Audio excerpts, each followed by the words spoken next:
자, 다음으로는 그 조지호 경찰청장 내용을 살펴보도록 하겠습니다. 헌법재판소가 그 헌법재판관의 만장일치로 조지호 경찰청장의 파면을 결정했습니다.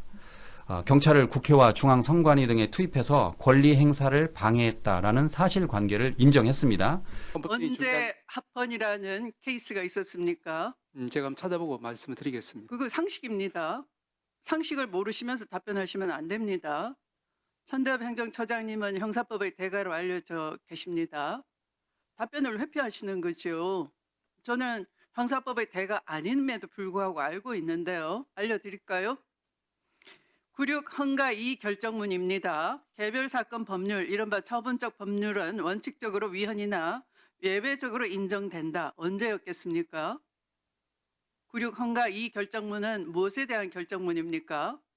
결정의 요지를 방금 알려드렸는데 바로 12.12 및 5.18 특별법에 대해서 공소시효를 배제하는 공소시효의 진행에 장애 사유가 있는지의 여부는 원칙적으로 법원의 판단입니다. 판사가 심리할 때 법원의 판단입니다. 아까 이 사물관할 또는 재판부의 사무분장을 법원의 고유 권한이라 강변하셨는데요.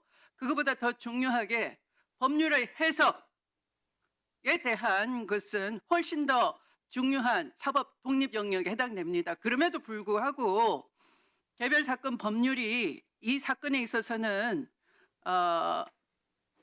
허용된다라고 한 것인데요. 더 알려드릴게요.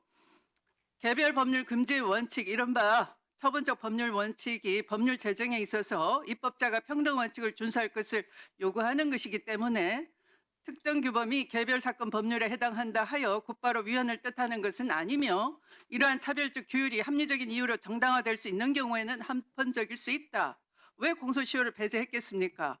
무려 17년 동안 행사를 하지 못할 장애 사유가 있었던 거죠. 공포 정치로 인해서 할 수가 없었던 것이고 그것을 용기 있게 재판해 줄 판사도 없었던 것이고 97년 전원합의체 판결로 이들이 내란범이다, 내란 목적 살인을 저질렀다 했을 때 비로소 문제 제기를 할 수 있었던 것 아니겠습니까? 거기에 맞춰서 헌재도 합헌이다라는 결정을 내린 건데 그거 다 역사 교훈을 다 까먹으시고 국민들은 역사적 교훈을 한 번도 잊은 바가 없이 이 여의도 의사당 대로에 나와서 계엄 해제를 할 수 있도록 국회의원을 도왔어요. 그런데 대법원장님과 법원행정처장님은 그 시각에 시민들은 앞다투어 나오는 그 시각에 편안하게 고급 승용차 타시고 회의를 소집하시고 회의를 하셨어요. 뭐라고 하셨습니까? 계엄을 알고 인지를 하고 연락을 받고 비상기획관이 다 연락했겠지요.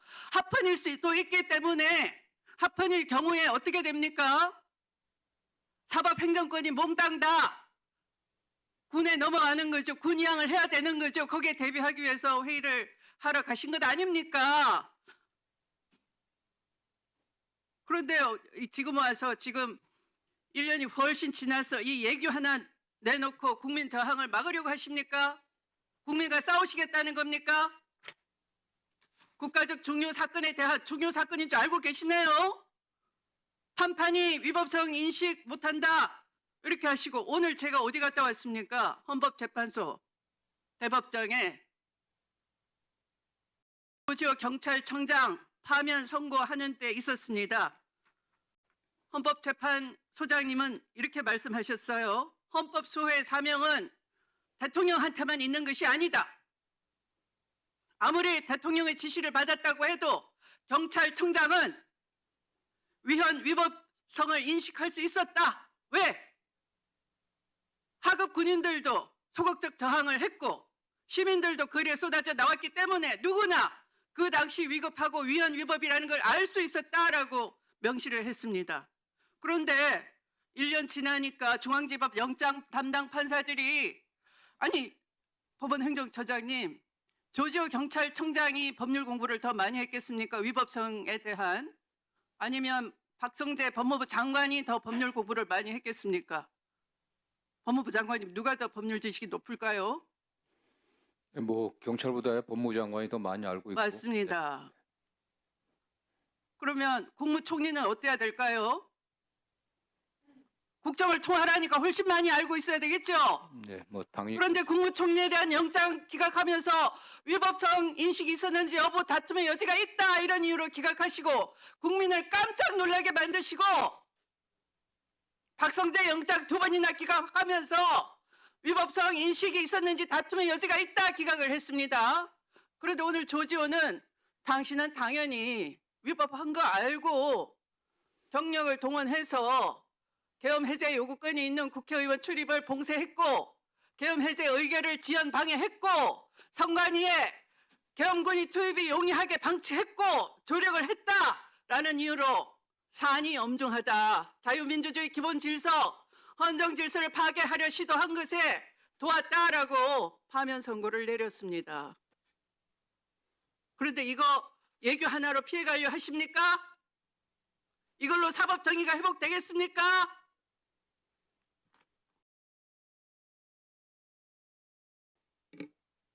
사법 분장권은 남용한 바 없습니까? 무슨 관련 사건입니까? 그게 떨이 합니까? 땡처리 합니까? 김용현 사건을 엉터리 배당하시고 나머지 윤석열, 노상원 사건은 내란 수괴와 내란 설계자인데 처리한 겁니까?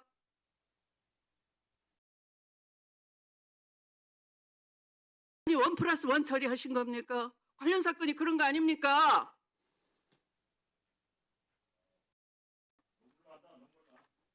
이걸로 그것이 변명이 되십니까?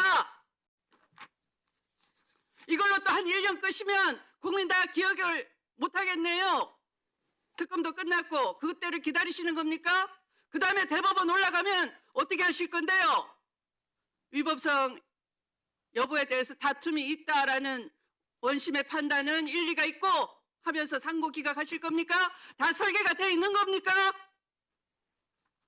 그래서 개인적으로 조 청장 입장에서는 처음으로 파면된 첫 경찰청장이라는 불명예를 안았습니다. 예. 근데 이분이 지금 아프다면서요? 의원님? 아, 그러니까 좀 짠해요. 지금 사실은 지금 탄핵 1년 지났는데 예. 이제 와서 비상계엄 1년 되고 나서 탄핵 소추 1년 만에 이렇게 결과 나오는 것도 좀 많이 늦었다라고 생각이 들긴 하는데 이 조지호 경찰청장이 혈액암을 앓고 있는 걸로 알려져 있고 치료 과정에 있기 때문에 사실은 그 헌재에서 재판에 출석할 때나 여러 가지 조사받을 때도 많이 힘들었을 거예요. 근데 어제도 그런 입장을 냈더라고요. 헌재 결정을 존중하고 공직사회에서 같은 사례 반복되지 말아야지. 예. 그런 부분에 있어서 나 같은 나쁜 사례들이 나오지 않았으면 좋겠다라고 약간의 후배들한테 울림 있는 메시지이자 또 국가적으로는 이런 잘못된 수장을 만났을 때 나같이 정말 최악의 상을 맞이할 수 있다라는 정말 하나의 역사의 기록으로 남게 된 거거든요.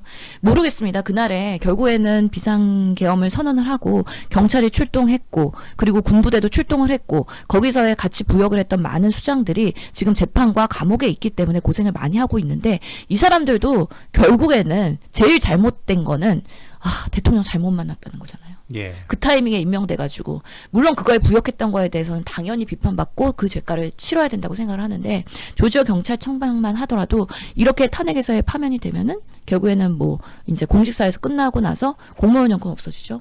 그렇기 때문에 쓸쓸한 말로 그리고 정말 외면받는 우리 사회에서의 그런 한 사람이 될 것이기 때문에 좀 여러 가지로 윤석열과 만나서 일했던 사람들은 정말 다 불행하게 됐다. 그럼에도 불구하고 재판장에서 윤석열은 계속해서 자기는 합법적인 비상계엄이었다라고 매기를 하고 있잖아요. 그래서 와 어떻게 이렇게 뻔뻔할 수가 있나. 많은 사람들을 이렇게 멸물지화하고 그 가족들을 이렇게 피폐하게 만들어 놓고서도 정말 천하의 이 죗값은 다 갚지 못한다라는 생각이 듭니다.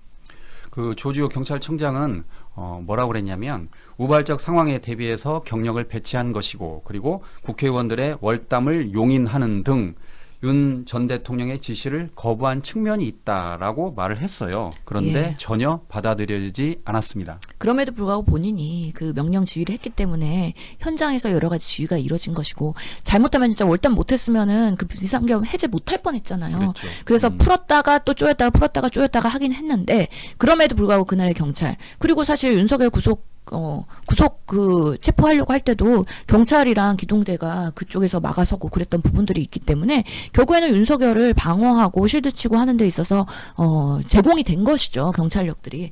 그렇기 때문에 이런 부분에 있어서의 위헌 위법한 부분에 수장으로서의 그런 탄핵감이다라고 헌재에서는 냉철하게 판단을 할 수밖에 없었다라고 생각을 합니다. 어쨌든 헌법재판소가 조지호 경찰청장을 파면함으로써 이제 내년 1월이나 아마 2월이 될 것 같은데 윤석열 전 대통령의 1심 선고가 있는데 지규현 부장판사도 영향을 좀 받을 것 같아요. 예, 그렇죠. 이런 것들이 당연히 다 영향을 받을 수밖에 없고 결국에는 이 비상계엄의 부정 위헌 위법했다. 그렇기 때문에 탄핵도 됐다. 그리고 그날의 여러 가지의 그 정모 했던 것들이 단순히 우발적이 아니고 1년 반 전부터 기획되고 북한의 도발까지도 계획된 부분이기 때문에 이런 부분에 있어서 많은 것들이 정말 계획되고 따박따박 진행이 됐었고 그날의 그런 안과 회동 이런 부분에 있어서 그 주변인들까지도 문제가 있었다는 것이 인정이 됐기 때문에 그런 부분에 있어서 내란 수계에 윤석열은 당연히 유죄가 선고될 수밖에 없고 무기징역이 될 것이냐 사형이 될 것이냐 이런 형량에 대한 관심이 커지고 있는 건데 그럼에도 불구하고 최근에 성탄 메시지를 내는 윤석열 대통령은 어떤 뇌구조를 갖고 있는지 궁금합니다. 성탄 메시지까지 냈습니까? 예, 그래서 이 변호인들을 통해서 메시지를 냈던데 자식 잘 되라는 마음으로 계엄을 선포한 것이다. 라고 또 자식 주장을 잘 되라는 했죠. 마음으로요? 예. 자유와 정의, 주권을 지키기 위해서 깨어 일어난 청년 여러분의 이웃사랑, 나라사랑 실천에 든든하고 감사하다라고 얘기했습니다. 나를 지지하는 구구 청년 감사합니다. 나는 당신들이 잘 되라고 비상계엄을 선포한 것입니다. 그렇기 때문에 끝까지 윤 어게인을 외쳐주시고 나를 지지해 주십시오. 라는 이야기겠죠. 팬덤 관리를 이런 식으로 하는 거예요. 그러니까 아직도 전혀 반성을 안 하네요. 그렇죠. 나는 아직 합법적이었다. 그냥 계몽령이었다. 경고성이었다. 아무 일도 일어나지 않았다. 이 주장을 계속해서 반복하고 있는 거기 때문에 그 주변 사람들이 지금 다 탄핵당하고 재판받고 감옥 가고 정말 고통을 정말 이렇게 느끼고 있는 상황에서 수장으로서의 그런 일말에 양심이 없는 거 아니냐. 어떻게 이럴 수 있느냐. 우리가 어떻게 이런 윤석열을 검찰총장으로 세우고 대통령까지 만들었느냐. 정말 대한민국이 지금이라도 이렇게 수습을 했으니까 그나마 다행이다라고 생각을 합니다. 이런 와중에 그 대법원은 뒤늦게 뒷북을 쳤습니다. 그렇게 반대하더니 갑자기 민주당이 법을 바꾼다고 그러니까 갑자기 돌연 내란 전담 재판부를 설치하겠다라고 했어요. 예, 그런데 내규를 그게 만들었죠. 예규로 하자는 거잖아요. 예. 그런데 민주당은 예규는 꼼수다 지금 그러고 있잖아요. 예, 지켜봐야 됩니다. 그나마 대법원에서 뭐 토론회도 하고 그러면서 문영배 전 그런 재판관이 나와서 사실 이거는 알아서 사법부가 먼저 행동해야 되는 거다. 국민들의 신뢰를 잃었기 때문에 이렇게 외부에서 사법개혁을 외치기 전에 너네들 알아서 자정해야 되고 대안을 마련해라.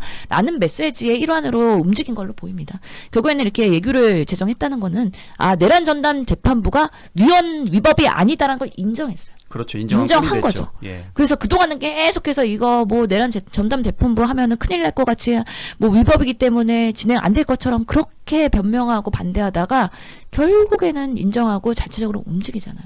진작에 하지. 진작에 좀. 정말 이렇게 민주당이 힘들게 싸워가면서 계속해서 압박을 하니까 겨우 요만큼 눈꽃만큼 움직입니다. 그래도 이렇게 세상은 변해간다고 저는 믿습니다.